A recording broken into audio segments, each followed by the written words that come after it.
Hey everybody, welcome back to Hidden Springs Homestead. Today, got another dirty job. This guy's getting cleaned out. So, yeah. Always can't stand doing this, but gotta get done.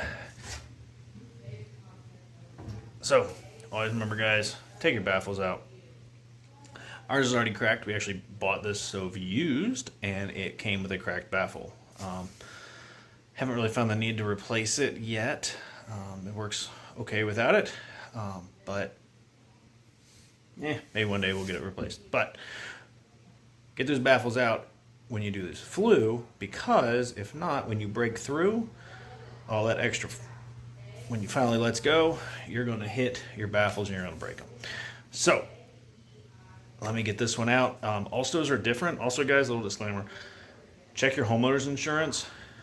You might need somebody certified to do this on your homeowner's insurance. I do ours, and then we just have somebody come and confirm that I did a good job. It's a lot cheaper to just have somebody do an inspection than to do an inspection and cleaning. But I'm gonna get on this for ours in particular. Let me show you this. So this is the inside. We got a couple of broken fire bricks in here. Not a big deal. I'm not going to remove the fire bricks, but right. This is going to be hard to show you guys. There's a little pin right in there. Actually, I don't think you guys can see that, but that'll come out. This bar here will then come out, and as you can see, there's our cracked brick. I might just go ahead and order a replacement over the summer. They're really easy to replace. And once this bar is out, those two come out, and then there's some insulation on top of that. And all of that needs to come down and out. And then the stove is ready to be cleaned. Then we go up on top to do the hard part, the really dirty part. All right, guys, so I just kind of sandwiched them together, but that's the baffle. And this is the insulation. There's a little piece of insulation on top of both baffles. Also, guys, don't forget, shake out your tube with these holes. That helps introduce more oxygen and helps for a cleaner burn, giving you a secondary burn. But you will get some ash in that, so I just had to shake it out. Also, just you can see how much is in there now. It was nice and smooth in there, but all that was just ash that was sitting on top of it. So this is definitely a dirty job, guys. There's our flue. And so when we punch that chimney brush down, it's going to come through that hole. And then when it does, you need to put some force behind it. But once it breaks through, then it's, you're going to release that pressure. Once this is all cleaned out, it's going to be really black because all the creosote that'll be down in the bottom there. At that point, I just scoop all this stuff out and dispose of it, and then put everything back together, and it's ready for next year. But the roof part's the scary part, and we're going to get that done next. Alright guys, so this is what our top of our chimney looks like. You're going to need a flathead screwdriver to get that out. As you can look and see,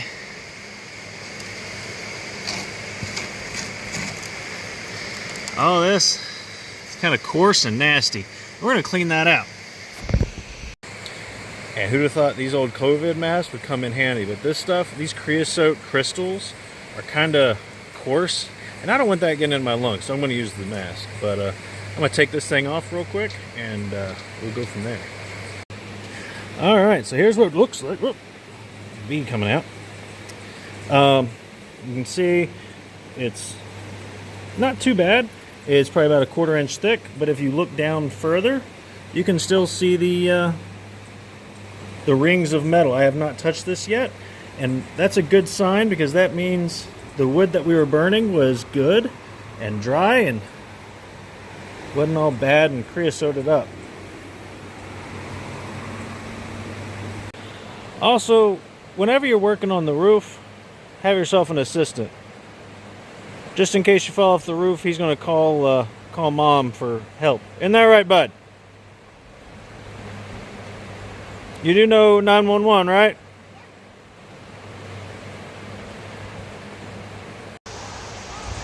Also, guys, remember to use gloves. These rods. Whoops! Oh, I'm falling. Let me just turn you around. These rods are fiberglass, and if you slide your hand on them, you'll get little fiberglass splinters, and those hurt. So, wear your gloves. Make sure you got your PPE on. All right, guys. Here's the finished project, or finished product. Looks way better. Might just be a little bit left in those ridges, but it's looking really good. Good stuff. And then you're never gonna get that perfect. But project done. We're gonna put that thing back on here, screw it together, and this project's done. But my ankles are starting to hurt because I'm literally standing kind of duck-footed on the top here. So, but yep, that's it. It's that easy, guys. And then when I call the guy to come inspect my chimney, it's about half the price because I did it myself. And this is the result of our cleaning. All the darker crap that wasn't there before, well, that's what came out of the chimney. So, not as much this year as it was in years past. Years past, I guess we did a lot of wet wood. But that's it, guys. We're going to scoop this stuff out, and we're going to call it a day. I want to make dinner. Well, that's it for that job. Chimney's clean. We don't use that one. It's capped. But I tell you what, the little piece of sheet metal that's capped over it, man, when we get some hard rains, you can hear it tinking on the inside. It sounds really cool. But that's going to be it for this one. And thanks for joining us, guys. And spending some time with us. But God bless you. God bless you guys. Thumbs up.